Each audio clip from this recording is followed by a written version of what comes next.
módulo de Young, fuerza con área, tiene que ser perpendiculares. ¿Y eso cuándo va a ocurrir? Va a ocurrir cuando hay compresión o, ¿cuál es el otro? Tracción, ¿no? Okay. Entonces, ¿cuál es la variable ahí en la primera ecuación que me dice o me da esa, o me explica, ¿no?, si ese material es resistente o débil a la fricción? O débil a la fuerza. No sé, ¿qué bonito no? Igual también, ¿no? ¿Listo? ¿Ya? Entonces, ¿cuál me explica acá? ¿Cuál variable me explica si es resistente o débil a la tracción o compresión? La deformación, ¿no? ¿Cuál es la deformación? Delta D. Ok. Mientras que aquí la fuerza con el área son perpendiculares, ¿qué sucede acá? Con la cizalladura, la fuerza con el área, ¿cómo está relacionado? Tangencial o paralelo, ¿no? ¿Ok? Bueno, aquí también nuevamente esto me dice si es débil, ¿no?, o resistente. Por favor, traten de, a ver, jóvenes, no quiero estar repitiendo, ustedes ya saben que aquí deben venir, ¿no?, con el uniforme adecuado, no van a venir con polos, que esto, que por aquí, por allá, ¿ya? Igualito también ustedes, ¿no? A todos, ustedes también. ¿Ok? Entonces traten de, y si no tienen, pues ponse un guardapolvo ya. Listo. Entonces, aquí. Esto es flexión. Flexión. Entonces, esto de acá es los torques de flexión. ¿Cuál es la característica importante acá? Que en la flexión se da. Oye, ponte, te lo digo. Sí, claro. Va a estar así. Ahorita pasa alguien y entra, y va a quedar mal. Entonces, aquí ocurre que a la vez compresión y tracción, a la vez sobre esa estructura. ¿Cómo saber qué región o a partir de qué región de ese material ocurre compresión y luego tracción? Tienen que ubicar que la superficie neutra. ¿Y qué es la superficie neutra? La superficie en la cual no se deforma. No se deforma. ¿Ya? No se deforma. ¿Qué significa? Que sigue con la longitud inicial. Entonces, ustedes tienen esa estructura, lo ponen en una superficie plana, no va a haber flexión. Entonces, todo, la superficie superior, la inferior, van a tener la misma longitud.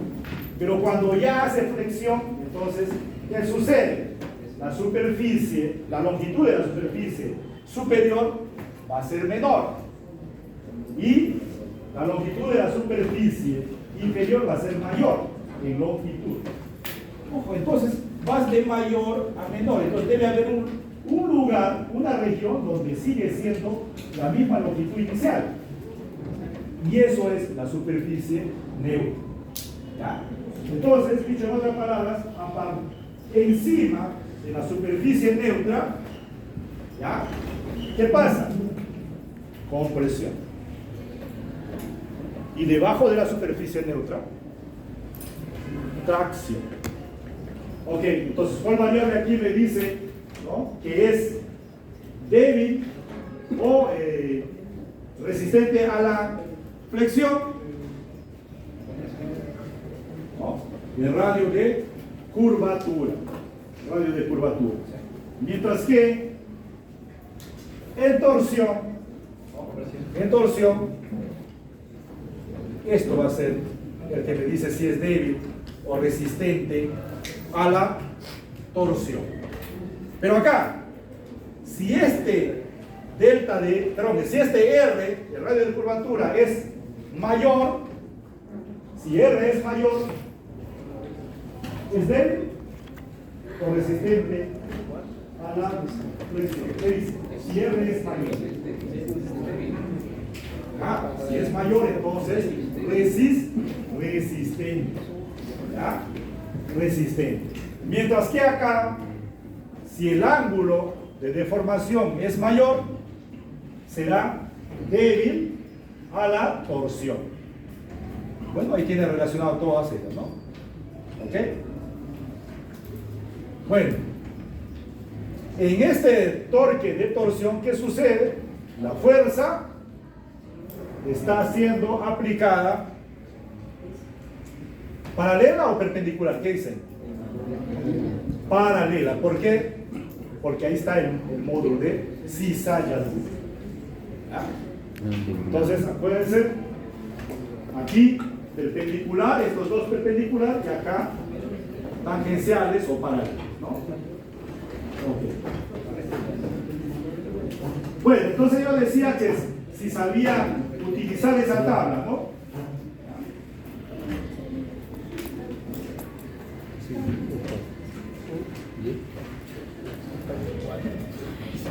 Ok, entonces, si sabían utilizar la tabla, acá.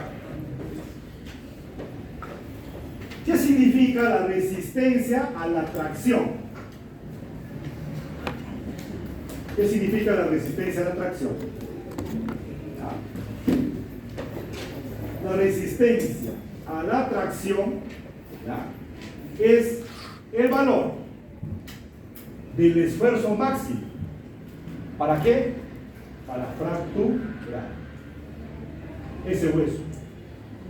Entonces, por ejemplo, aquí, para fracturar ese fémur humano, yo necesito 12.1 por 10 a la 7 newton por metro cuadrado por tracción. El esfuerzo máximo. Resistencia a la compresión. ¿Qué significa? ¿No? También el esfuerzo máximo, pero ahora para fracturar haciendo compresión.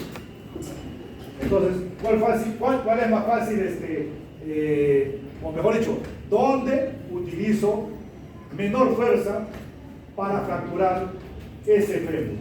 ¿Haciendo tracción o compresión? Ahí están los valores. Compresión. Haciendo tracción, ¿no? ¿Seguro? No, Veamos. compresión. ¿Seguro? Compresión. No, acá. No. Aquí necesito. Es extracción. Un técnico también. Necesito. Para que se entiende esa. El primero dice que es fricción de compresión.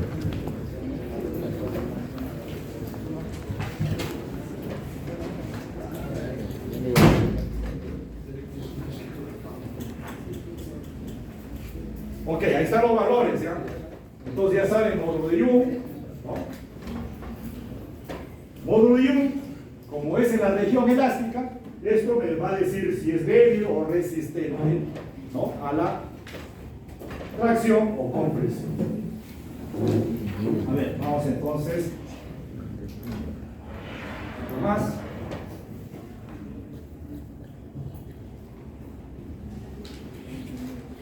Entonces, habíamos dicho, ¿no?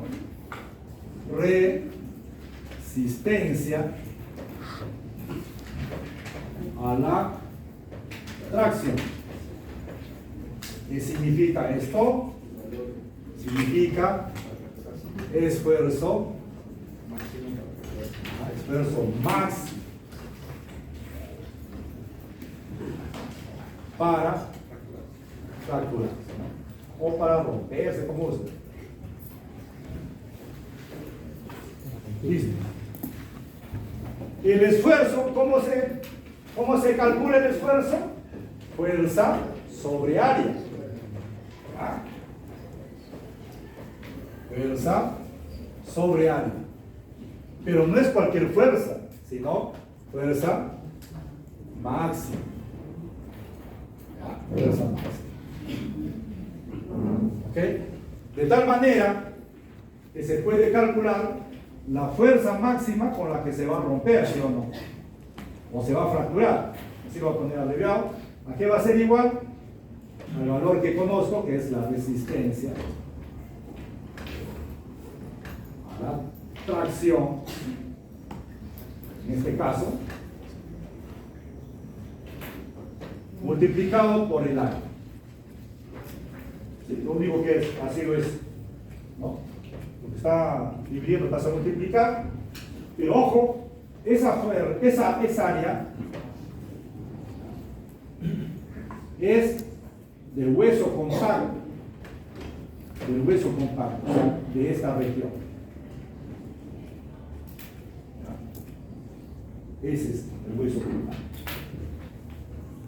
Ok, entonces, si yo quiero fracturar por ejemplo, un fémur, ¿ya? Un fémur por tracción, entonces, ¿cuánto sería esto? ¿No? Ya conozco, ¿no? Entonces, imagínense acá, para fémur humano, ¿cómo sería esta fuerza máxima? Igual, ya tengo valor ahí. Busco, ¿no? A ver, hueso compacto, y dice fémur humano, 12,1 por 10 a la 7 pascales. 12,1 por 10 a la 7 newton por metro cuadrado por el área. Por el área. ¿Listo? Entonces, si ustedes conocen el área, ¿no? Lo único que hago es multiplicar y obtengo la fuerza máxima. Ahora, si yo quiero saber cuál es para romper o para fracturar haciendo compresión, si voy a hacer compresión, ¿cuál sería? Entonces, ahora ya no trabajo con 12,1, me voy al otro, ¿no? Donde es compresión, entonces dice resistencia a la compresión 16,7 por 10 a la 7 newton por metro cuadrado. ¿Ok? Y la sección transversal de ese fémur, ¿no? Es justamente el hueso compacto, ¿no? Que justamente es eso, ¿no? Entonces de esa manera se puede calcular. Ok, entonces esa tabla te va a dar información básicamente de qué, del módulo de Young. Eso tiene que ver acerca de la deformación, ¿no? La deformación. Y resistencia a la tracción, la fuerza con la que se puede romper, ¿no? O fracturar. ¿Ok? ¿Listo? Entonces ahí tienen cuerpos de caballo, de avestruz, etc. Entonces faltaría conocer algo. ¿Cómo se conoce este área de ese hueso compacto? O sea, de repente una tomografía, ¿no? Y ahí se puede calcular, ¿no? Se puede calcular. Pero ya más o menos se entienda, ¿no? Que no es completamente circular, ¿no? Pero si buscan, entonces uno podría aproximarlo también, ¿no? Sí, rojo, más o menos, depende.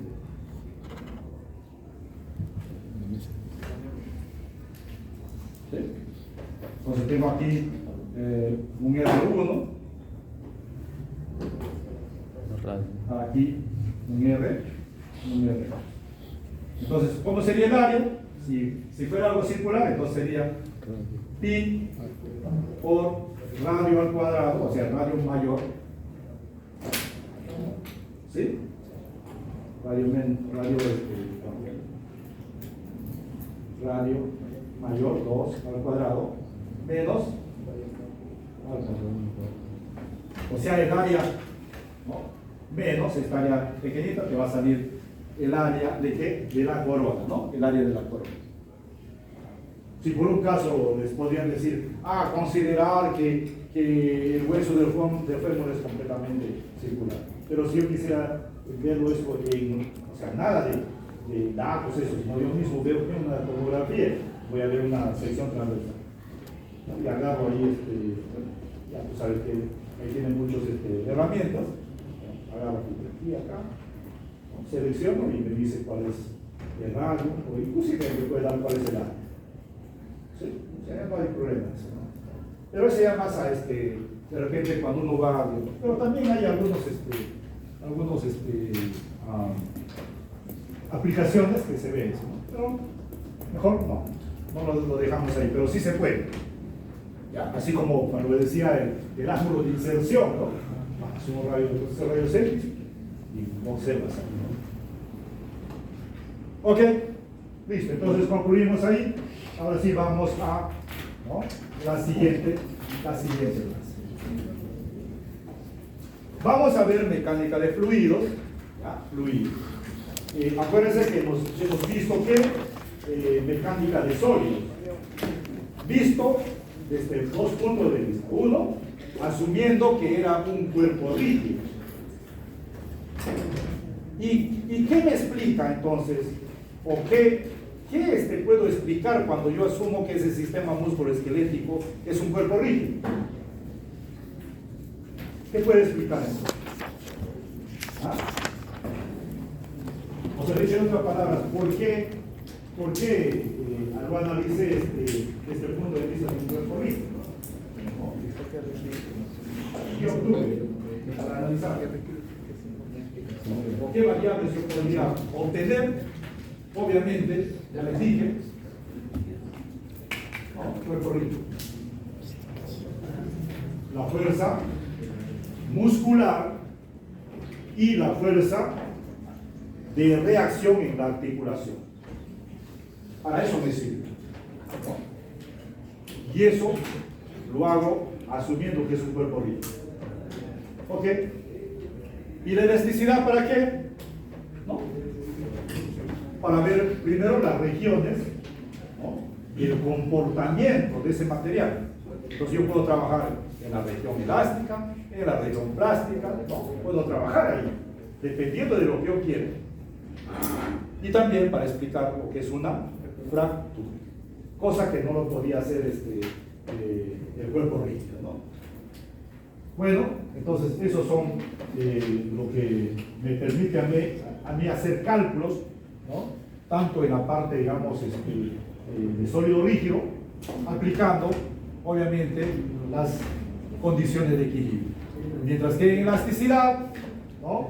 O en cuerpos deformables, todo, la ley de Hooke y los módulos elásticos que solamente van a explicar la región elástica. Ok, entonces ahora voy a utilizar leyes de la mecánica de fluidos. ¿Para qué? ¿Cuál va a ser mi intención? Utilizarlo o aplicarlo en sistema circulatorio y respiratorio. ¿Ok? ¿Qué es un fluido? Un fluido puede ser entonces, bueno, a ver, si ustedes buscan ahí la definición, ¿qué es un fluido? Dice, algo que fluye. Sí, algo que fluye. No, porque viene del griego, no sé qué cosa, que significa fluir. Algo que fluya. Mira, pero ¿sabes qué? Ese fluir, por si acaso, no es para nada. Acuérdense, fluir significa ir, o sea, el movimiento de ese líquido o ese gas de mayor a menor presión. Eso es fluir, de mayor a menor presión.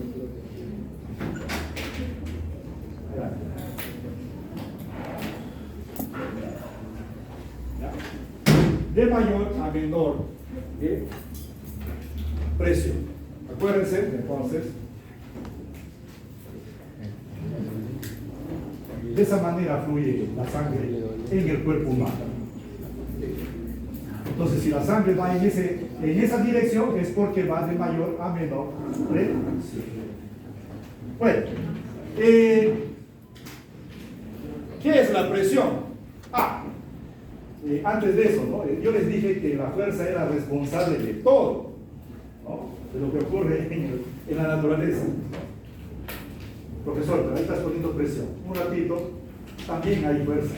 Lo que pasa es que en fluidos preferiblemente se utiliza presión. Pero no quiere decir que no está la fuerza, está la fuerza. Definamos entonces lo que es presión. Es una magnitud tensorial que expresa la distribución normal de una fuerza sobre una superficie. Ok, matemáticamente se define así: fuerza perpendicular sobre el área. No sé, a veces encuentras en los libros y dice presión, fuerza sobre área. Parece que tienen dificultad de escribir el subíndice ahí, ¿no?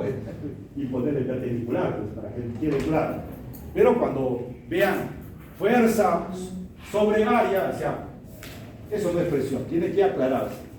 Es fuerza perpendicular sobre ese área. Por ejemplo, aquí, para aclarar esto, mira, la fuerza está llegando así, sobre esa superficie con un ángulo. O sea, mejor dicho, está llegando oblicuamente.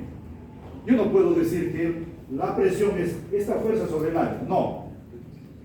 Es la componente perpendicular. Entonces, si llega así oblicuamente, yo tengo que descomponer paralela y perpendicular a esta superficie. Y la que está relacionada con la presión es solamente la fuerza perpendicular. ¿Ok? Entonces, eso es la definición. Si estamos hablando de presión arterial, también es la fuerza perpendicular sobre el área, ¿no? Si estamos hablando de presión hidrostática, también es la fuerza perpendicular sobre el área. Ok, ¿qué es presión hidrostática? ¿Ya? La presión hidrostática es la presión que ejerce la columna de ese fluido encima del punto que yo quiero medir. Por ejemplo, aquí yo quiero medir la presión en este punto P. ¿Ya? Quiero medir la presión. Entonces, ¿cuál sería la columna? Sería todo esto que hay encima de ese punto. Profesor, ¿está abierto o cerrado acá? No me interesa. Lo que estamos definiendo, la presión hidrostática solamente depende de qué, de la columna de ese fluido. Si está abierto, está cerrado, no va a influenciar en nada a la presión hidrostática. Pero sí influenciaría ¿a quién? A la presión total, ¿no? A la presión total, ¿no? Entonces, si a mí me preguntan cuál es la presión en el punto P, la presión total en el punto P, un ratito. Ahí sí tengo que ver si está abierto o está cerrado. Si está abierto, acá encima hay una presión una presión atmosférica. Entonces sería, la presión total aquí sería la presión atmosférica más la presión hidrostática que depende de esa columna de fluido. Ok, pero como estamos definiendo la presión hidrostática, entonces, profesor, ¿y cuál sería la fuerza perpendicular? Es el peso de esa columna. El peso de esa columna. ¿No? ¿Y cómo se calcula el peso? Es masa por gravedad. No, entonces el peso es masa por gravedad. Jala nomás, jala. ¿Ya? Entonces es el peso sería masa por gravedad. Ahora, la masa, ¿cómo se calcula? Si conoces la densidad y también conoces el volumen. Entonces, significa que la masa va a ser la densidad por el volumen. ¿Y cuál es el volumen acá? Si tú ya tienes H, ¿no? Que es la columna, H, faltaría el área, ¿sí o no? Entonces, H por área, esto va a ser el volumen. Dicho en otras palabras, el peso va a ser igual a ¿qué? A la densidad, ¿no? Por la gravedad, por el área y por la altura H. Pero como divides entre el área, se va el área y va a quedar así. Rho G H. Entonces, ¿de qué depende la presión hidrostática? Depende directamente de qué? De la densidad. De la densidad. Depende directamente de la densidad. O sea, mayor densidad, mayor presión hidrostática, ¿no? También depende de la gravedad, de la aceleración de la gravedad, y también depende del tamaño de la columna, ¿no? De la columna. Pero, ¿qué pasaría? ¿Ya? ¿Qué pasaría si yo tengo líquidos no miscibles? O sea, líquidos que no se mezclan. Por ejemplo, tengo aceite, agua y mercurio, ¿no? Entonces, en un recipiente, si yo los vierto en un recipiente, ¿no? Y los muevo de repente ahí, ¿no? Va a llegar un momento en que se estratifican. ¿Por qué? Porque no se mezclan, ¿no? Entonces, el más pesado, o sea, el que tiene mayor densidad, va a ir al fondo, ¿no? Mercurio, luego el agua, luego el aceite, y así se estratifica, ¿no? Entonces, de acuerdo a la densidad, se estratifica. Y también son aplicados estos conocimientos por los bárbaros, ¿no? Cuando hacen Machu Picchu, por ejemplo, ¿no? Ese trago de Machu Picchu también tiene que ver las densidades, ¿no? Para poner los colores respectivos. ¿Okay? Bueno, entonces, depende de la densidad. ¿Okay? Si yo tengo un fluido, por ejemplo, si yo tengo un fluido, ¿no? Va a ocurrir así, ¿no? En ese fluido, la presión hidrostática, que depende solamente de la columna, ¿no? De la densidad y la gravedad. ¿No? Ok. Yo quiero saber cuál es la presión total en este punto, entonces ahí recién me pregunto si esto está abierto o está cerrado. Ok, ¿qué más? Entonces imagínense que yo tengo, digamos, una solución, ¿no? Entonces, si esa solución, ¿no? Dejo por un tiempo, y los solutos pueden entonces, por efectos gravitatorios, irse al fondo. Irse al fondo, ¿no? ¿Ok?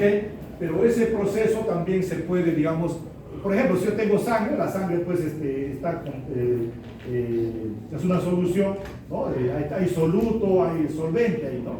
Entonces, si yo lo pongo así en un recipiente, entonces también la idea es que por efectos gravitatorios, esto va a tener que irse, ¿no? Lo soluto hacia la parte inferior, ¿no? Pero si yo quiero acelerar este proceso, ¿qué puedo hacer? ¿No? Un tubo de ensayo y esto lo pongo en una centrífuga, ¿no? Entonces la centrífuga lo que hace es acelerar ese proceso, ¿no? Y entonces separo entre los componentes. ¿Ok? Bueno, la unidad de presión en el sistema internacional es el pascal. Y acá está la equivalencia. Esta es la equivalencia, ¿no? Esta es la equivalencia, ¿no? Fíjense ustedes, esta equivalencia, ¿no? ¿Sirve para qué? Para poder, digamos, convertir, ¿no? Unidades que nosotros conocemos. De hecho, que ya de por sí les digo, cuando nos han medido la presión, nunca nos han dicho tienen 100.000 pascales, ¿no? Imagínate que tenían 100.000, o sea, o una persona que no conoce dice 100.000, o sea, estoy mal, ¿qué es? Porque por aquí no sabía, ¿no? Entonces, seguimos utilizando ¿qué? Milímetros de mercurio. Entonces es muy importante tener en cuenta esa equivalencia para poder, digamos, hacer algunos cálculos, ¿no? De hecho, que los más utilizados, ¿no? En lo que es ciencias de la salud van a ser milímetros de mercurio y centímetros de agua. Esos son los más utilizados. Entonces, por ejemplo, yo quiero convertir, ¿no? Vamos a ver, convertir, ¿no? 120 milímetros de mercurio, ¿no?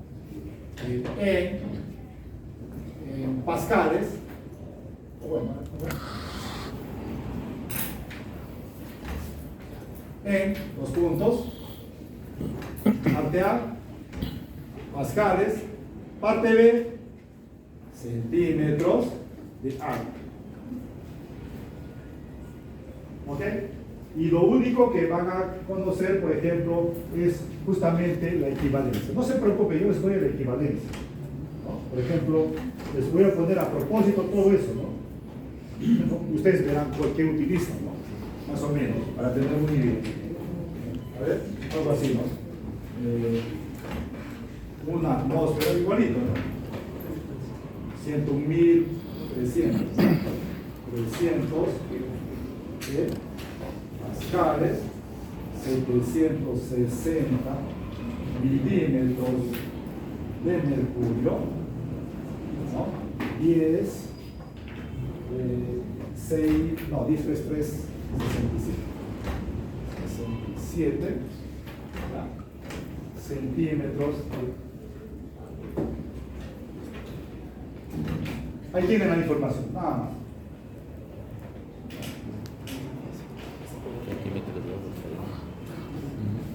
O sea, utilizan tan solamente eso. ¿Ok? Ah, y me faltó milibar, ¿no? Bueno, me faltó milibar, ya. Por acá les ponemos.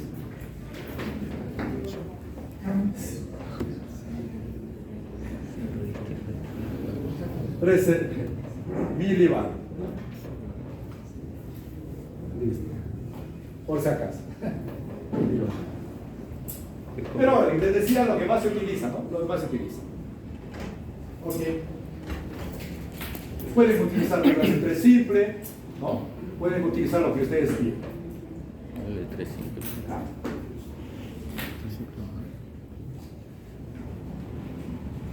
Entonces aquí no hay un factor de conversión, ¿no? Lo que se utiliza. Más bien lo podemos hacer ese factor de conversión a partir de ello, ¿no? Por ejemplo, a ver, voy a poner acá. ¿Cuánto equivale 1 milímetro de mercurio, ¿no? En pascales, ¿no? Entonces, ¿qué es lo que hago? ¿Ya? Entonces, si quiero milímetro de mercurio a pascales, trabajo con estos dos, ¿sí o no? ¿Sí? Trabajo con esos dos. Entonces, ¿qué es lo que quiero? Milímetro de mercurio. Mira, acá milímetro de mercurio, este está multiplicando, vas a dividir. Entonces sería 101, 300 pascales entre 760.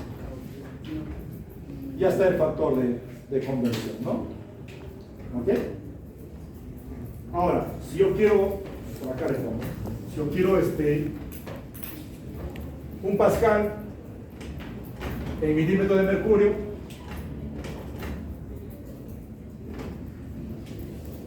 entonces ahora, acá 760, todo esto, 101, 300.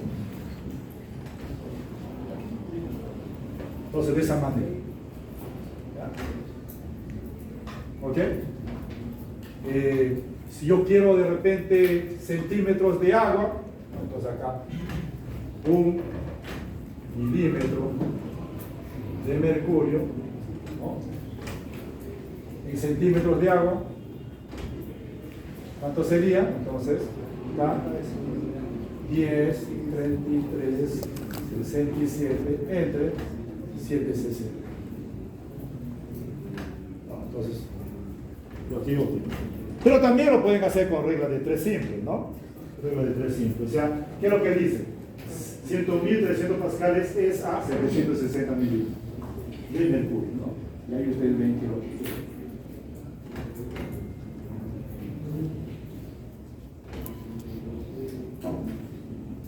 ¿ok?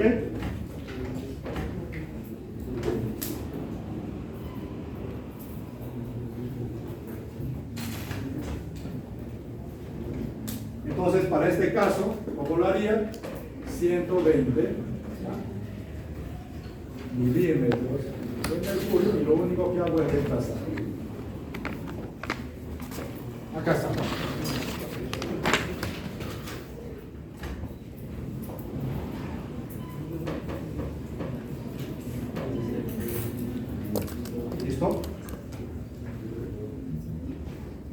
y acá.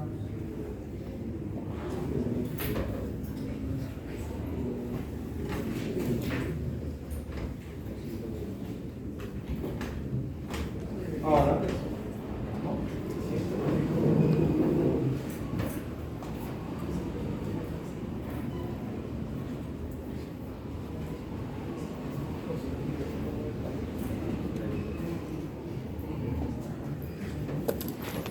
ok, y ahí es calculadora y listo, ¿no? Okay. Entonces, esa sería la conversión de 120 milímetros de mercurio. Entonces, pueden utilizar esto, ¿no?, para, digamos, poder hacer las conversiones que ustedes quisieran, ¿no? Pero académicamente se les puede preguntar cualquier conversión, así lo utilicen o no lo utilicen en su práctica profesional, ¿no? Pero la que sí se utiliza mayormente va a ser milímetros de mercurio y centímetros de agua, ¿no? Así mineralizando.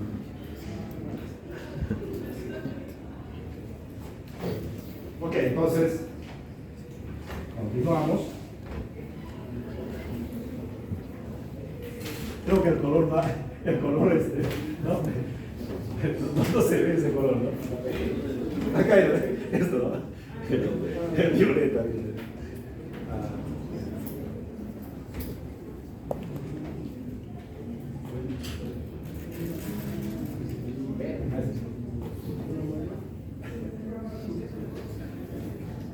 ¿Lo borramos?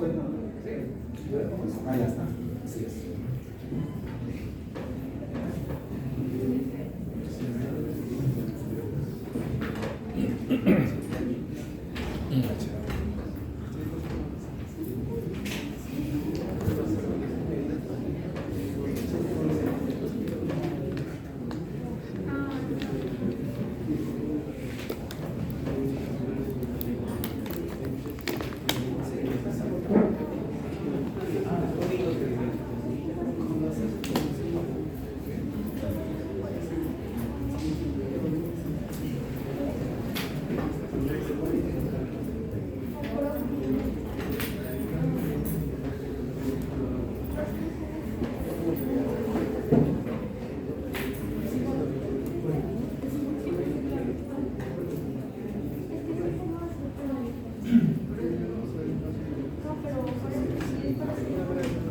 Creo que está mejor.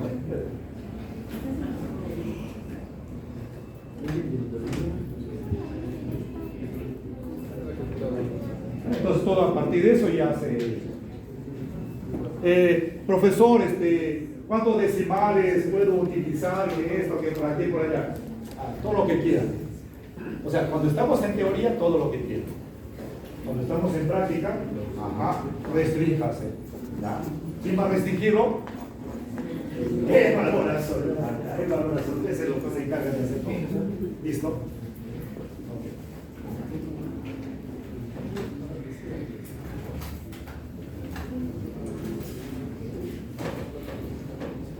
Ok. ¿Qué es presión absoluta? A ver, hay que entender un ratito. Mira, la mínima presión que puede tener un cuerpo, es cero. Es cero. Por lo tanto, todas las demás presiones van a ser positivas. Y eso se conoce como presión absoluta. Eso viene del valor absoluto, por ahí, ¿no? Siempre va a ser positivo, ¿no? Ok. Entonces, los cuerpos tienen presión absoluta. ¿Ya? ¿Ok? Vamos a estar. Ahora, ¿qué es la presión atmosférica? Entonces, como ya hemos definido lo que es presión hidrostática, entonces, ahora vamos a definir lo que es presión atmosférica, pero análogo a lo que sería una presión hidrostática. Entonces, la presión atmosférica, ¿ya?, es la presión que ejerce la columna de aire que hay encima de ese lugar. ¿Ok? Eso es la presión atmosférica. ¿No? La presión que ejerce ¿quién? La columna de aire que hay encima de ese lugar. Estamos asumiendo que la Tierra está rodeado por atmósfera, ¿no? Por una atmósfera, ¿sí? Ok. Entonces, esa columna, ¿no?, que hay encima de un lugar va a ser máximo ¿dónde? A nivel del mar. La columna, ¿no?, de aire que hay, la columna de aire máximo sobre un lugar es con respecto al nivel del mar. Entonces, si yo me voy a la sierra, entonces la columna ya es más pequeña, ¿no? Más pequeña. Entonces, ¿dónde el máximo? A nivel del mar. De tal manera que, ¿okay?, en la costa, la presión atmosférica va a ser mayor que en la sierra. ¿Ya? En la sierra, no se olviden. Ok. Ya, esa es la presión atmosférica. ¿Y cuánto es esa presión máxima? 760 milímetros de mercurio. Entonces la presión atmosférica máxima que ocurre ¿dónde? A nivel del mar, eso va a ser 760 milímetros de mercurio. Ok, listo. Ya conocemos entonces presión absoluta y presión manómetro. Ahora sí, vamos a hacer lo siguiente. La diferencia entre presión absoluta y presión atmosférica. ¿Ya?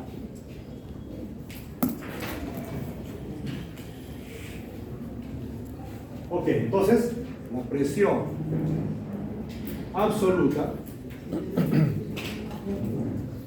menos la presión atmosférica.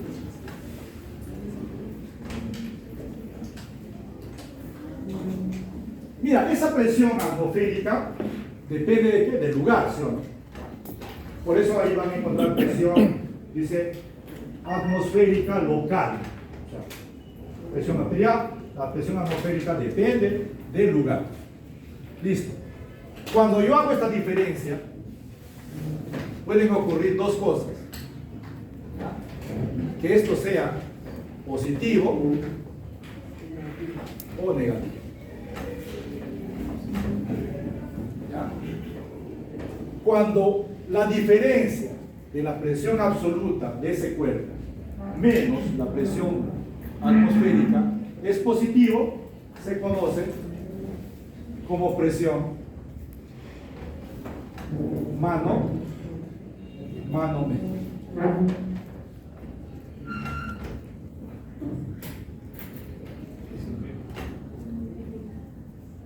Manómetro.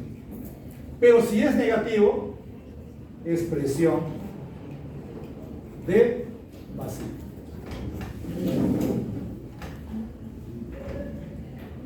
Nuevamente, no hay, o sea, un cuerpo no tiene presión negativa. Un cuerpo no tiene presión negativa. Lo que puede tener es una presión de vacío. Cuando lo comparas con la presión atmosférica. ¿Okay?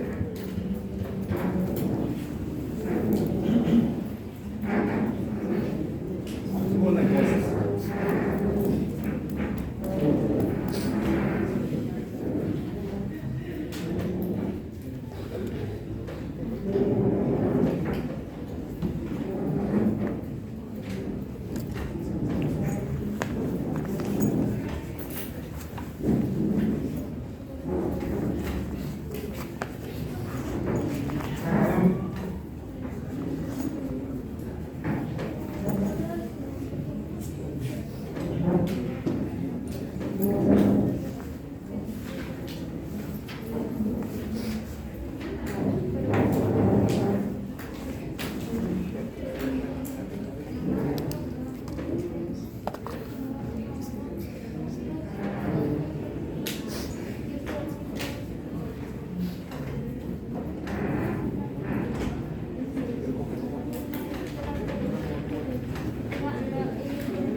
A ver, entonces, calcular la presión absoluta de la sangre a nivel del mar para una persona que tiene una presión arterial sistólica igual a 120 milímetros de mercurio. Entonces, antes de esto,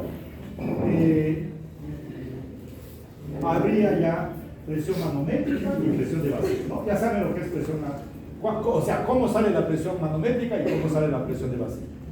Ok, ahora vamos a la parte del cuerpo humano. ¿Ya? Entonces podemos generalizar. En ciencias de la salud, la presión, ¿no?, con respecto al cuerpo humano pueden ser o son dados presión manométrica o presión de vacío. En ningún momento presión absoluta. Entonces, presión absoluta va a ser académicamente, ¿no?, lo que vamos a entender. O sea, entonces cuando usted lee en un libro, en sístole, la presión arterial sistólica, por ejemplo, para una persona normal es 120 milímetros de mercurio. Ok. Mira, ¿cuál es mayor? La presión atmosférica, ¿ya? La presión atmosférica la presión atmosférica a nivel del mar o la presión de la sangre absoluta. ¿Cuál es mayor? Entonces, la presión arterial sistólica es 120 y la presión atmosférica a nivel del mar, ¿cuánto es? 760 milímetros de mercurio. ¿Ya? Pero ahí hay un ratito, ¿no? O sea, mira, acuérdense lo que es fluir. Fluir de mayor a menor. Escuchen, yo me corto acá. ¿Sale sangre o no sale sangre? ¿Está fluyendo o no está fluyendo? ¿Cuál presión es mayor? ¿La de la sangre o la atmosférica? La de la sangre. Entonces, ¿y esos 120 qué es? No es presión absoluta. Son presiones, en este caso manométricas. ¿Y cómo van a reconocer que es de vacío cuando es negativo? Ok, entonces nuevamente en el cuerpo humano siempre se van a hablar de presiones manométricas o de vacío. En este caso, esto es manométrico. Entonces, ¿qué voy a tener? Voy a tener la presión absoluta, si gusta así, ya de la sangre, menos la presión atmosférica, la atmosférica. Esto va a ser igual a ¿cuánto? A la presión manométrica.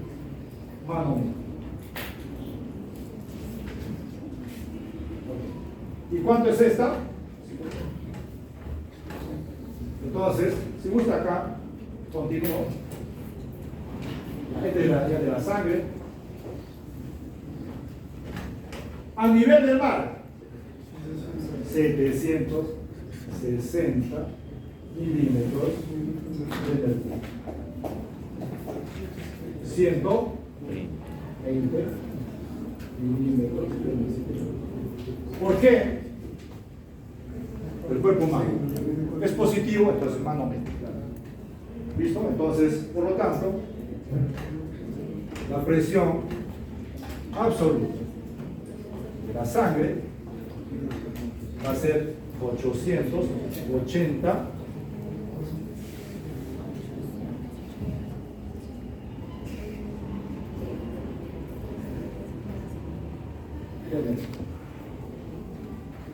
esa es la presión, es enorme. Claro, por eso sale la sangre, ¿no? Por eso sale la sangre.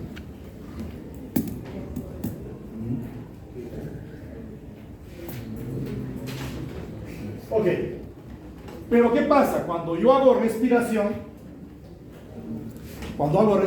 entonces el aire ingresa, inspiración, ¿no? Fluye, mira, fluye. ¿Qué hay acá? Atmosférica. Y los pulmones, presión en los pulmones. ¿Cuál es mayor?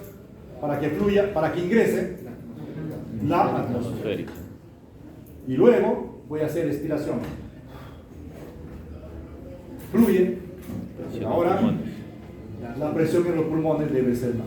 Por si acaso, la presión atmosférica no ha variado. Lo único que está variando es los pulmones. La presión en los pulmones. Para que ingrese, salga. Ok, entonces ahí tenemos algunos ejemplos, tan solamente para recordar que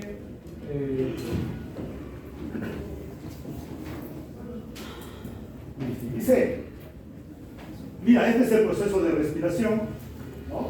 Si nosotros observáramos esto, este manómetro, ¿qué vamos a tener ya en este manómetro? ¿No? Que como tiene dos ramas, entonces aquí esta rama estaría oscilando, ¿no? En un momento mayor columna aquí en esta rama y luego en la otra rama, ¿no? Entonces estaría así, ¿no? Haciendo inspiración, expiración. ¿Qué está haciendo ahí? ¿Inspiración o expiración? Expiración, ¿no? Y cuando hace inspiración estaría esto más alto, ¿no? Ahí está eso. Así estaría. Ok, pero ¿qué ocurre? Entonces este es el sistema respiratorio. Y aquí, en el sistema circulatorio, ¿qué sucede? Ya no hace esto, ¿no? Solamente en una rama está aquí y luego baja ahí nomás está. Sístole, el mayor, diástole, el menor, ¿no? Está oscilando ahí. Está oscilando. ¿No? ¿Ok? Bueno, como le decía, la presión, pues, la presión arterial, ¿no? También es la presión debido a qué? A la fuerza que ejerce ¿quién? La sangre sobre las arterias, ¿no? Sobre las arterias, ¿no? Fuerza perpendicular, o sea, por ejemplo, si ustedes tienen acá una, o sea, y eso quiero que entiendan con la definición ¿no? de presión, ¿no? Por ejemplo, yo tengo una sección transversal ahí sección transversal de esa arteria, ¿no? De esa arteria. Entonces, ¿cuál sería la fuerza? La fuerza sería esta, ¿no? Ahí. Perpendicular. Perpendicular. Perpendicular. ¿Por qué dijimos que es tensorial? ¿Por qué dijimos que la presión es tensorial? Porque es como un vector. Los vectores tienen un solo punto de aplicación, pero la presión tiene muchos puntos de aplicación, ¿ya? Entonces, todo lo que se ejerce es sobre, ¿no? La parte perpendicular, ¿ya? Entonces no es cualquier fuerza, sino que es fuerza perpendicular.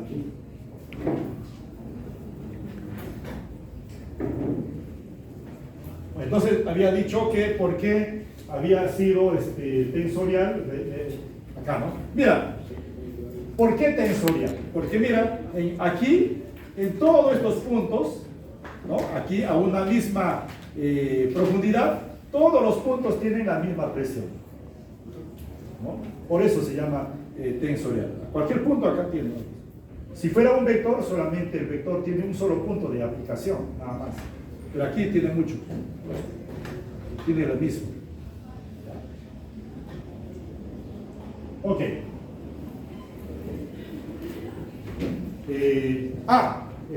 Por si acaso, ¿no? Si yo tengo una presión, vamos a suponer, negativa, entonces la presión absoluta menos la presión atmosférica, eso va a ser igual a la presión de vacío. Y ahí tengo que poner así, con todo negativo. Eso significa que la presión, ¿no? En este caso absoluta, va a ser menor que la presión atmosférica. ¿Ya? Para el ese caso. Bueno, ecuación de continuidad. Hay dos ecuaciones acá. La ecuación de continuidad y la ecuación de Bernoulli, ¿ya? Que son consecuencias, a ver, son consecuencias de aplicar el principio de conservación de la masa. Entonces, a un tubo de corriente, este es un tubo de corriente, mira, este es un tubo de corriente, ¿ya? Entonces, si yo quiero aplicar aquí a este tubo de corriente el principio de conservación de masa, lo que entra por este lado de masa debe ser lo mismo que sale, ¿no? Para que se conserve aquí. ¿Ya? Ahora, esto va a ser válido para fluidos incompresibles. ¿Qué significa? Que su densidad va a ser constante. Va a ser constante. O sea, entra por un lado y va a salir lo mismo por el otro lado. Y eso va a ocurrir cuando esto sea densidad constante. ¿Ya? Porque acuérdense que la masa depende de la densidad, ¿no? Okay, entonces, si la densidad varía, así sea el mismo volumen, ya la masa varía. Entonces, por eso, la densidad tiene que ser constante. Entonces, las características que tiene un fluido ideal, las características que tienen un fluido ideal van a ser que sea no viscoso, ¿ya? No viscoso, que sea laminar, que sea irrotacional y incompresible. Esas son las 4 características de un fluido ideal. Pueden revisar, como les dije, algunos conceptos ahí en física básica, algo así, ¿ya? Entonces, hay con esos 4. Pero aquí lo que me interesa es que sea una densidad constante, o sea, incompresible. ¿Ya? No interesa si sea laminar, turbulento, etc., ¿no? O de repente rotacional, ¿no? O sea viscoso o no viscoso. Lo que me interesa es que sea una densidad constante. O sea, lo que entra por aquí debe salir por el otro lado. No sé cómo, pero no sé, ¿ok? O sea, si las moléculas están alborotadas, todo esto, pero me sale la misma masa. Y eso va a ocurrir cuando se da, en este caso para este fluido, que sea incompresible, o sea, con densidad constante. Perfecto. Entonces, ¿qué obtengo? Obtengo que el área de esta sección transversal 1 multiplicado por la velocidad media que entra aquí, esto va a ser igual en cualquier punto. Entonces, este producto de área por la velocidad media va a ser siempre igual en cualquier punto, siempre y cuando se conserve la masa. Ok, entonces físicamente a este producto de área por la velocidad media se le conoce como, en física tiene 3 nombres, puede ser caudal, flujo volumétrico o también lo que conocen ahí, gasto, así en física, ¿no? Puede ser entonces caudal, flujo volumétrico o gasto. ¿Ah? O sea, puede ser caudal, flujo volumétrico o gasto. ¿Ah? Ese significa este producto de área por la velocidad media, o sea, el Q acá. En medicina se utiliza lo que es el caudal sanguíneo. Caudal sanguíneo. ¿Qué es el caudal sanguíneo? Es el volumen de sangre que circula por un determinado punto del sistema circulatorio por unidad de tiempo, ¿no? Volumen por unidad de tiempo, entonces en el sistema internacional va a ser metros cúbicos por segundo. Habitualmente se le expresa en litros por minuto, o sea, ya en ciencia de la salud se le utiliza litros por minuto. ¿Y esto cómo se conoce? Se conoce como volumen minuto, ¿no? Volumen minuto. O también gasto cardíaco.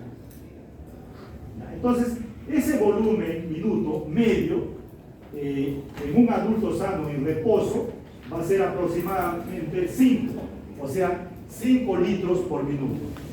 O sea, si yo hago un corte, o mejor dicho, la sangre está saliendo por la aorta, ¿ya? Con ese caudal en reposo de 5 litros por minuto.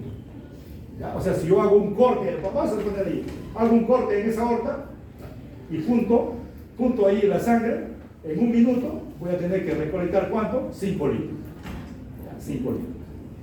Ok, entonces, ¿ya? Eso es lo que ocurre para una persona, ¿no? En este caso, en reposo. ¿Listo? Pero si esa persona hace ejercicio, ¿ya? Si esa persona hace ejercicio, ¿qué ocurre? Va a aumentar el caudal, ¿no? Sanguíneo. Puede llegar hasta 32 litros por minuto. ¿Ya? 32 litros por minuto. Puede llegar. ¿Ya? Ok. Y eso ocurre mayormente en deportistas de alta competencia. Ajá. Por ejemplo, ese ganador de muchas medallas de oro olímpicos, el Michael Phelps, eso llega hasta esa cantidad. Pero ¿qué pasa? Cuando ellos están en reposo están haciendo bradicardia. Bradicardia, es como si no la tuvieran, ¿no? ¿Por qué? Porque cuando llegan a hacer esto, ¿no? Desarrollan. Ahora, entonces, fíjense ustedes, ¿cuánto? 32 litros por minuto. Si yo corto esa aorta, ¿ya? Y junto, ¿no? En un minuto, ¿cuántos litros obtendría?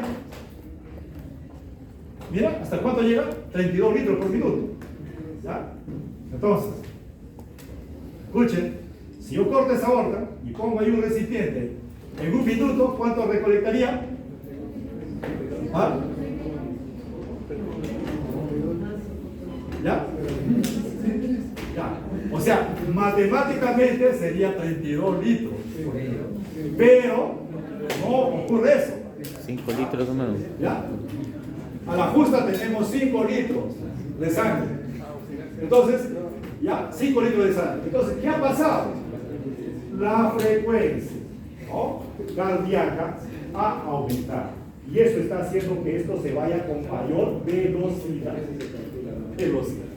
¿Ok? Ya. Entonces, hay que tener en cuenta. ¿Listo? Bueno, si esto fuera un vaso sanguíneo, ¿ya? Si esto fuera un vaso sanguíneo, por aquí tiene un área, de repente, y acá tiene otro área, entonces, ¿qué nos dice acá? Que el área con la velocidad son inversamente proporcionales. Significa entonces que si yo, si esta área, por ejemplo, es menor, la velocidad sería mayor. ¿Ya? Sería mayor. Eso lo puedo comprobar en una, no sé, cuando se va a regar el jardín, de repente agarro la manguera y lo tapo ahí parcialmente y veo que sale con mayor velocidad. ¿Sí? Pero en el caso, ¿no? del sistema circulatorio no ocurre eso. ¿Por qué? Porque, ¿no? el sistema de vasos sanguíneos es un sistema cerrado. Un sistema cerrado. ¿Ah? Sale así la arteria, aquí, ¿no? Aquí, arteria, ¿no? Arteriolas, capilares, ¿no? Capilares, ¿no? Vénulas, venas y seco. Nuevamente se cierra esto. Es cerrado, un circuito cerrado. ¿Ya? Un circuito cerrado.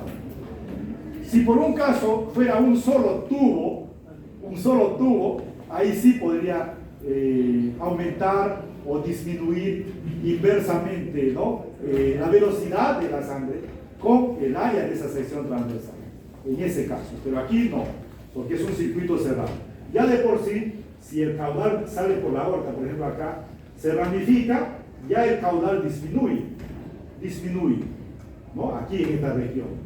Pero acuérdense que lo que entra siempre va a ser igual a lo que sale, ¿no? Entonces, si acá entra un valor de Q, entonces por aquí sale Q1, Q2, Q3, Q4, entonces si hay conservación, lo que entra por aquí va a ser igual, ¿no? a la suma de todos estos a esto. Entonces, significa que la sangre, si sale 5 litros de reposo, entonces va a ir, ¿no?, ramificándose y va a ir disminuyendo el caudal. ¿Dónde va a haber menor velocidad, ¿no?, y también menor caudal y también menor sección transversal? A nivel de capilar. ¿Ya? Fíjense ustedes la velocidad en la aorta. Mira, ¿cuánto es? 40 a 50 centímetros por segundo, pero en el capilar es de 0,02 a 0,06 centímetros por segundo. Si ustedes dividen 40 entre 0,02, se van a dar cuenta que la velocidad en la arteria aorta es 2000 veces mayor que la velocidad en los capilares. Pero eso no es mera coincidencia. Lo que sucede es que a nivel capilar se da todo el intercambio, ¿no?, de gases, ¿no?, se da también la entrega de nutrientes, se recogen desechos. O sea, es un proceso que involucra bastante tiempo, porque si la velocidad fuera mayor, no se daría tiempo a ese intercambio, ¿no? Entonces yo siempre digo, ¿no?, es como si yo quiero sacar mi basura, ¿ya?, y el camión de la basura pasa a 100 kilómetros por hora. ¿Qué pasó? Ya no boto mi basura. Entonces, igualito acá también. Por aquí debe pasar, por este capilar debe pasar lentamente con esa velocidad para que, ¿no?, obviamente se entreguen los nutrientes, se retengan los desechos, el oxígeno, o sea, la sangre arterial entre a esa célula, ¿no?, y se saque, digamos, el CO2, todo ese proceso para que dé lugar, ¿no? Entonces, es por eso, ¿ya? Entonces, no es que porque el área de la sección transversal de esa aorta es mayor, va a tener menor velocidad. No, todo lo contrario. Y tampoco en ese capilar, porque es, ¿no?, bastante pequeño, su sección transversal va a tener mayor velocidad. No es así. Entonces, esto solamente se va a cumplir cuando hay un solo tubo de corriente, ¿no? Pero eso no ocurre, ¿no? No ocurre. Entonces, digamos, si esto fuera la aorta y esto fuera el capilar, o sea, no va directo, se ramifica, ¿no?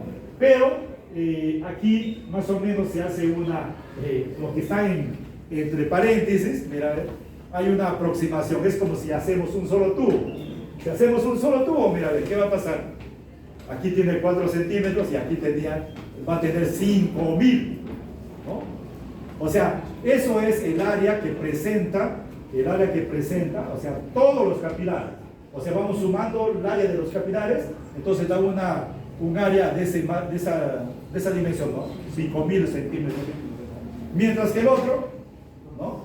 ¿Cuánto? 4 centímetros. Entonces, aplicando más o menos este conocimiento, ¿no?, este conocimiento de acá, ahí recién se podría hacer uno, ¿no? Pero no, pues, no vas a ir de aorta y directo a un capilar, ¿no? Solamente aproximado. ¿Ok? ¿Listo? Ahora, si yo aplico, escuchen, si yo aplico ya no el principio de conservación ya no aplico el principio de conservación de masa a este tubo de corriente, sino ahora el principio de conservación de energía. Como resultado, tengo que la ecuación de Bernoulli. Pero un ratito, la ecuación de Bernoulli sí se aplica para un fluido ideal. ¿Ya? Ideal. O sea, que no tiene viscosidad, que sea laminar, que sea irrotacional y que tenga una densidad constante, o que se conoce esa densidad constante incompresible. ¿Ok?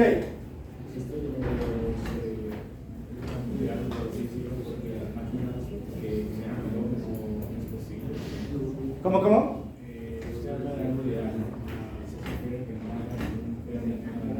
Ajá, sí.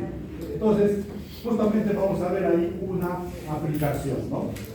¿Ya? Pero veamos primero la parte física, ¿no? Entonces, si yo aplico aquí a este tubo de corriente, entonces, ¿qué va a pasar? La energía, ¿no? La energía en este punto debe ser igual a la energía en cualquier punto, ¿no? Esa es la conservación de energía, ¿ya? Entonces, como resultado, ¿qué vamos a obtener? Vamos a obtener que la presión en cualquier lugar, ¿no? La presión total en cualquier lugar va a ser igual a P, si gusta acá, P, ¿qué es esto? P1.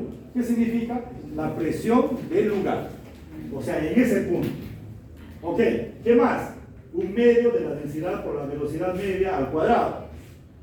Esto se conoce como presión cinética o dinámica. ¿Y cuándo se obtiene esto? Cuando ese fluido tiene velocidad. Y esto es la presión hidrostática. Esta presión hidrostática es con respecto a un nivel de referencia, ¿no? Con respecto a un nivel de referencia. ¿Ok? Entonces, en cualquier punto, yo voy a tener una presión total que se conserva ahí, ¿no? Que va a ser la misma. O sea, aquí la presión total es igual a este punto. En este punto, entonces sería la presión en este punto, más la presión cinética, más la presión hidrostática. Y eso va a ser igual también. Bueno, esto se conoce entonces como régimen de Bernoulli. ¿Ya? Régimen de Bernoulli. Bueno, esto no se utiliza en el cuerpo humano, pero se puede utilizar para instrumentos de medida. Por ejemplo, manómetros de vidrio que contienen, por ejemplo, mercurio. El mercurio con el vidrio es como si o sea, se comporta como un fluido ideal. No hay viscosidad, no hay o sea, es laminar, no hay turbulencia, o sea, es irrotacional y es incompresible. ¿Ya? Entonces, cuando utilizamos esto, va solamente para, ¿no? Instrumentos de medida. ¿Ya? Ok. ¿Qué es la viscosidad? ¿No? Entonces, la viscosidad es una medida de la cantidad de resistencia que ofrece un fluido al desplazarse por un conducto. La viscosidad es análogo a lo que sería el coeficiente de rozamiento en sólidos, ¿no? Entonces los sólidos, cuando se van a desplazar sobre una superficie, hay una fuerza de rozamiento, ¿no? O sea, entonces tienen un coeficiente ahí de rozamiento. ¿Ya? Entonces, cuando hay viscosidad en ese fluido, ¿ya? También va a haber un rozamiento, ¿no? Y eso va a dar lugar a una resistencia, ¿no? Que se va a conocer como resistencia hidrodinámica. Pero, un ratito, si nosotros observamos esto, ¿ya? Va a cumplir, ¿no? Con esta ley de la fuerza sobre el área. La fuerza sobre el área va a ser igual a la viscosidad por la velocidad entre D, que es donde se aplica la fuerza, o sea, la lámina donde se aplica la fuerza con respecto a la otra lámina que va a interaccionar, ¿no? Entonces, ahí va a haber rozamiento entre láminas. Entonces, cuando un fluido se mueve, hay rozamiento entre esas láminas. ¿Debido a qué? Debido a su viscosidad. Ok. Los fluidos que cumplen, ¿ya? Los fluidos que cumplen con esta ecuación, así, con esta ecuación, se van a llamar fluidos newtonianos. ¿Y cuál es la característica acá? Que la viscosidad permanece constante. ¿Ya? Entonces, un fluido que tiene una viscosidad constante va a ser un fluido newtoniano. Ok. El agua, por ejemplo, tiene esa viscosidad, 1,005 por 10 a la menos 3 pascales por segundo. Pero la sangre no tiene la misma viscosidad, sino tiene 3 veces más. ¿Por qué? Porque la sangre ya no es solamente agua, sino, ¿no? Es una solución, ¿no? Hay solutos ahí. Entonces eso hace que la viscosidad sea mayor. ¿Ok? Bueno, para estudiar entonces, ¿ya? Para estudiar todo lo que ocurre en el sistema circulatorio se utiliza lo que se conoce como la ley de Poiseuille. ¿Ya? La ley de Poiseuille. ¿Ok? Pero ¿qué sucede? Solamente vamos a hacer que ese fluido ideal ahora tenga viscosidad. Entonces, cuando yo utilizo, ¿no?, el régimen de Bernoulli, todo es ideal. O sea, mejor dicho, es un fluido ideal, ¿no? Es un fluido ideal. Pero, si yo utilizo el régimen de Poiseuille, ¿ya?, la única diferencia con el fluido ideal es que ahora tiene viscosidad. Después, ¿qué más tiene? Sigue siendo laminar, sigue siendo irrotacional y sigue siendo incompresible. Entonces, lo único que ahora ya tiene viscosidad. Entonces, ¿qué ocurre? Pues acaso, la sangre cuando circula por ese vaso sanguíneo no lo hace con una velocidad constante, ¿no? Lo hace con una velocidad variable, que se conoce como perfil de velocidad. ¿Dónde es mayor la velocidad de la sangre? En el centro de ese vaso sanguíneo. Ahí hay mayor velocidad. Y a medida que va alejándose del centro, va disminuyendo la velocidad, llegando a ser cero en la capa, ¿no?, interna. O sea, la capa que tiene contacto con la capa, o sea, la sangre que tiene contacto con la capa interna de esa arteria o de ese vaso sanguíneo. Entonces, es así. ¿Y cómo se mueve? Se mueve en láminas, pero en este caso láminas concéntricas, de cilindro concéntrico. Por ejemplo, aquí esta superficie concéntrica, aquí en el centro, ¿ya?, tiene mayor velocidad. Esto tiene menor, y esto menor. Y así se va desplazando en láminas. ¿Ya? Ok, entonces, fíjense ustedes, mira, esto es el caudal, ¿no? El caudal, y el caudal tiene esta dirección, mira, se está moviendo en esa dirección. Si se está moviendo en esa dirección, fluir. ¿Cuál presión es mayor? ¿La 1 o la 2? La 1, ¿no? Ahora, si la presión fuera mayor en 2, el caudal es en sentido contrario, porque siempre va a ir de mayor a menor. Entonces, para el análisis, tenemos este vaso sanguíneo, tiene una longitud, ¿ya?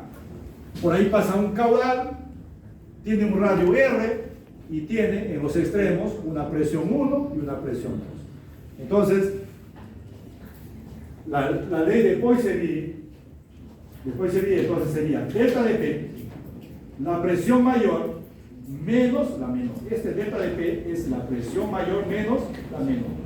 O sea, sería P1 menos P2. Esto va a ser igual a ¿qué? Al caudal, multiplicado por la resistencia hidrodinámica. ¿Y quién da la resistencia hidrodinámica? La viscosidad. Si no hay viscosidad, no hubiese resistencia.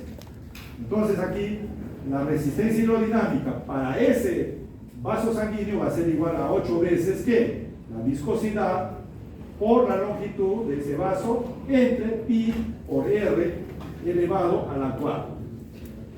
¿Ya? Esa es la resistencia hidrodinámica.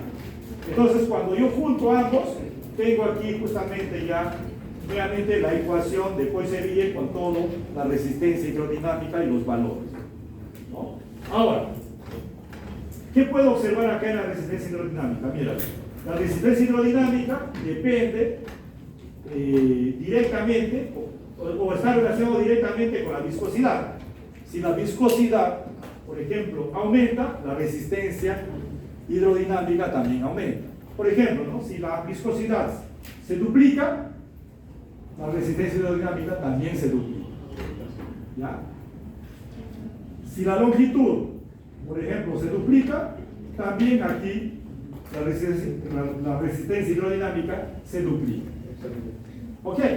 Pero ¿qué pasa si la resistencia, qué pasa ahora si el radio, aquí, mira, vamos a poner, si el radio aquí se duplica el radio. Si acá se duplica el radio, ¿ya? ¿Ok? Si se duplica, ¿qué va a pasar con la resistencia hidrodinámica? Va a disminuir, ¿ya? Inversamente, pero no inversamente así, sino a la cuarta potencia. O sea, mira, si se duplica acá el radio, ¿no? La resistencia hidrodinámica disminuye en 16 veces. En 16 veces. Pero no vemos mucha ahí, ¿no? O sea, lo único que, si este R, ¿no? O sea, el radio de ese vaso sanguíneo aumenta, eso se conoce como vasodilatación, ¿no? O sea, una vasodilatación lo que va a hacer es que pase más sangre, ¿no? Más sangre. Oh, se oxigena mi cerebro. ¿Cuándo sería el problema? ¿Ya? Cuando esto, ¿qué pasa? Se reduce. Si esto se reduce a la mitad, ¿qué va a pasar? La resistencia hidrodinámica va a aumentar 16 veces. ¿Ya? 16 veces. Y este R, cuando se reduce, se conoce como vasoconstricción. Vasoconstricción. Entonces, fíjense ustedes, cuando se reduce, ¿qué va a pasar? Juntándolo acá, la presión aumenta. Entonces, de todas esas variables, lo que es más relevante, ¿no? En el sistema circulatorio va a ser el radio de ese vaso sanguíneo. El radio de ese vaso sanguíneo. Entonces, si hay una disminución del radio, y eso que puede dar lugar, por ejemplo, cuando las personas tienen mucho colesterol, ¿no? Entonces esto, ¿no? Puede dar lugar a un ateroma, etc., ¿no? Entonces disminuye el radio de ¿qué? De ese vaso sanguíneo. Y al disminuir, aumenta la resistencia hidrodinámica. Y si aumenta la resistencia hidrodinámica, aumenta ¿qué? La presión. Y si aumenta la presión, entonces el corazón va a tener que ejercer mucho más, ¿no? Con más fuerza, ¿no? Ok, entonces imagínate un corazón que está trabajando normal, las válvulas resisten esas presiones y ahora tiene que ejercer mayor presión. Entonces, ojo, esas válvulas empiezan a debilitarse, ¿no? Porque la idea es que no se debiliten para que no haya retorno venoso, ¿no? Ok, entonces esto es la base de estudio de ¿qué? De la hemodinámica. Todo lo que ocurre en el sistema circulatorio se llama hemodinámica. Ok. Bueno, hasta las 5 de ahí tomo asistencia. Bueno, pero ¿qué pasa aquí? ¿Ya? Esto, ¿ya? Son circuitos, ¿ya? En serie y en paralelo. ¿Ya? En serie y en paralelo. ¿Ya? Esto es análogo a un circuito eléctrico, como les decía. Veamos entonces la importancia de un circuito. ¿Ya? Mira, están en serie. ¿Qué pasa si se malogra esto? Si se malogra esto, ¿circula? Ya no circula. Ok. Acá. Si esto se malogra, circula. Bueno, resulta que en el cuerpo humano, ¿ya? En el cuerpo humano, la mayoría de órganos están conectados en paralelo. Por algo será, ¿sí o no? Por algo será. Se me malogra un riñón, tengo el otro, ¿no? Por algo será. La mayoría está. Entonces, eso es la importancia, ¿no? de este sistema, ¿no? En paralelo. Ok. ¿Qué es la resistencia periférica total? ¿Ya? La resistencia periférica total es, dicho en otras palabras, sumar, ¿no? O sea, cuando ustedes tienen un circuito eléctrico, ¿ya? Cuando tienen un circuito eléctrico, entonces nos dice, ¿no? Encuentre la resistencia equivalente, la resistencia equivalente. Pero encontrar una resistencia equivalente, ¿no? Sumando todas las resistencias de las arterias, arteriolas, capilares, vénulas y venas, sería bastante complejo. Entonces, ¿qué pasa? Como sabemos que la sangre sale, ¿no?, por la aorta, ¿no?, y llega pues a la aurícula derecha, entonces obviamente, ¿no?, ahí por la vena cava, ¿no? Ok, entonces, ¿qué pasa?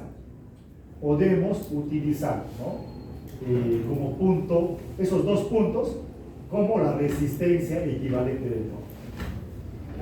Entonces, si nosotros utilizamos la ley de Poisseville, ¿no?, ¿qué me interesa?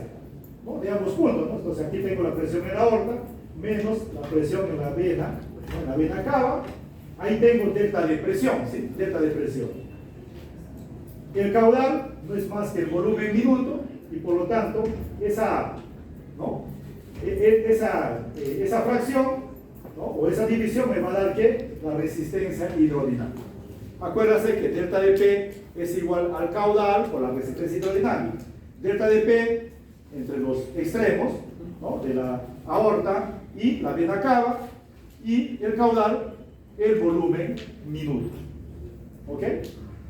Como se va a conservar, ¿no?, se va a conservar, entonces, ok, la presión entonces en esa vena cava es de aproximadamente, ¿ya?, va de 0 a 2 milímetros de mercurio, ¿no?, de 0 a 2, pero ahí vamos a poner el valor, ¿no?, 2. En el otro va de 120 a 100, pero en promedio más o menos está por 100, ¿ya? Entonces tenemos, ¿no?, el promedio, y mira, tenemos 19,6 milímetros de mercurio por litro por minuto. ¿Qué es eso? La resistencia hidrodinámica total del sistema, ¿no?, circulatorio, del sistema circulatorio. ¿Ok? Bueno, aquí está entonces lo que hace, ¿no? Ya saben lo que es una sangre arterial, es una sangre con mayor concentración de oxígeno, ¿no? Eso trae, digamos, los nutrientes, ¿no? Entonces hace un intercambio a nivel con los capilares, a nivel celular. Aquí recoge los desechos y también recoge pues el CO2, ¿no? Retira el CO2 y ahora la sangre es venosa. ¿Qué significa? Que va a tener mayor concentración, ¿no?, el CO2 que oxígeno, ¿no? Esto llega aquí a la aurícula derecha, de ahí va al ventrículo derecho y luego va hacia dónde? Hacia los pulmones. Y ahí, a nivel de pulmonar, se da todo ese intercambio gaseoso ahora a nivel alveolar, ¿no? Alveolar. Entonces, todo lo que tiene que ver con la parte alveolar hacia afuera, tiene que ver con el sistema respiratorio, ¿no? Pero ahí hace ese intercambio, ¿no?, según leyes que vamos a ver acá, ¿no?, y listo. Y ahora sale una sangre, ¿no?, rica en en oxígeno, una sangre arterial. ¿Ok? Listo. Bueno, pero aquí, para entender algo, entonces tenemos dos circulaciones, la sistémica y la pulmonar, ¿no? Sistema y pulmonar. Ok. ¿Qué pasa? Que el caudal va a ser lo mismo. El caudal va a ser lo mismo, tanto a nivel sistémico como pulmonar. Y eso solamente ocurre cuando, a ver, esto tiene un caudal y esto también tiene un caudal. Ambos son iguales, ¿sí o no? El caudal. ¿Y cuándo ocurre eso? Cuando están en serie. Acá, cuando están en serie. El caudal es lo mismo. Aquí, el caudal es diferente. ¿Ya? Entonces, ¿qué significa? ¿Ya? ¿Qué significa? Que la circulación sistémica con la circulación pulmonar están conectados en serie. En serie. ¿Y quién los conecta? El corazón. Escuchen. El sistémico con el pulmonar están conectados en serie. ¿Quién lo conecta? El corazón. Ahí viene la importancia del corazón. No es como la importancia de un riñón, ¿no? O sea, si me falta un riñón, pues tengo el otro. Pero si me falta el corazón, ajá. ¿Por qué? Porque está conectado en serie. Está conectado en serie. Ya, listo. Continuamos, siguen ustedes con la lectura. Pero voy a tomar la asistencia.